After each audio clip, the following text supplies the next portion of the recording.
Thousands of cross-channel passengers are stranded after striking. Calais ferry workers closed the French port and blocked Eurotunnel rail services. The MyFerryLink workers walked out on Monday for the second time in a week over the sale of the company's ferries to rival firm DFDS Seaways. Both Eurostar and Shuttle services were suspended due to fire on the tracks. The tunnel reopened at 15:30 BST and Eurostar said some services will run this afternoon. However, shuttle services are running with a 3-hour waiting time at the Folkestone terminal. Sailings between Dover and the French port are at a standstill. Services to Dunkirk, however, are operating as normal. P&O Ferries said security at Calais had been abandoned, leaving passengers caught in the middle. The Port of Dover said there was no known end date for the industrial action. Operation Stack, where lorries use part of the M20 to queue for channel crossings, has been implemented coastbound between junctions 8 and 9, for Maidstone and Ashford, as a result of the latest action. It has also been implemented on the London-bound carriageway. Non-freight traffic travelling to Dover has been urged to use the A2 and M2. Chris Childs from Hollingbourne in Kent said French strikers has caused major upheaval to the village next to the M20 for the second time in a week because of Operation Stack.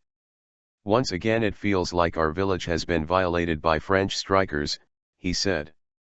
We cannot get out of our village onto the A20 because of the traffic, likewise we cannot return easily. Disruption for Eurostar passengers departing from Paris Gare du Nord has been limited.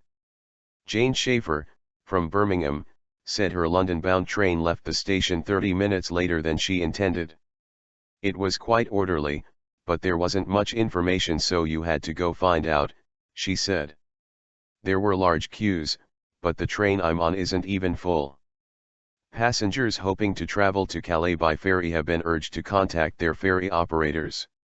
A strike which began on June 23 led to the suspension of Channel Tunnel services and saw hundreds of migrants try to board UK-bound lorries amid the chaos.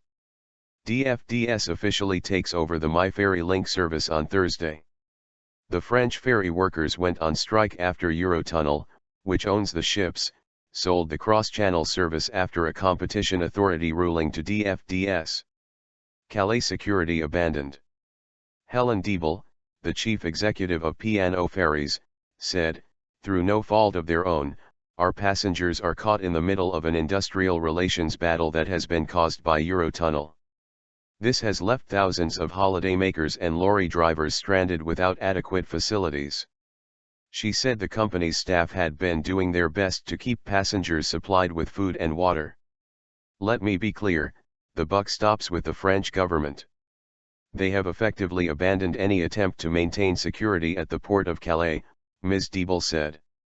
"When is the British government going to stand up to ensure that we can all get to mainland Europe safely and securely?" She said the industrial action was putting thousands of jobs at risk. A Eurotunnel spokesman said the French authorities needed to bring the situation at Calais under control. "The real impact is on the British economy. We need to stop the strikes and get rid of migrants," he said. On Monday, Transport Secretary Patrick McLaughlin chaired a meeting of the government's Emergency Committee COBRA. A spokesman for the Department for Transport said the disruption caused by the industrial action to cross-channel travel was completely unacceptable. "We are working closely with the French government and we want to see services return to normal as soon as possible," he said. Passengers, on both sides of the channel, intending to travel through either Dover or Calais should check with their chosen operator before they travel. Last week's disruption lasted 36 hours and saw blockades at the French port and the Channel Tunnel in Coquelles. Several Eurostar trains were also forced to return to St. Pancras, while in France migrants sought to exploit the port strike by attempting to climb on board UK-bound lorries caught in slow-moving traffic.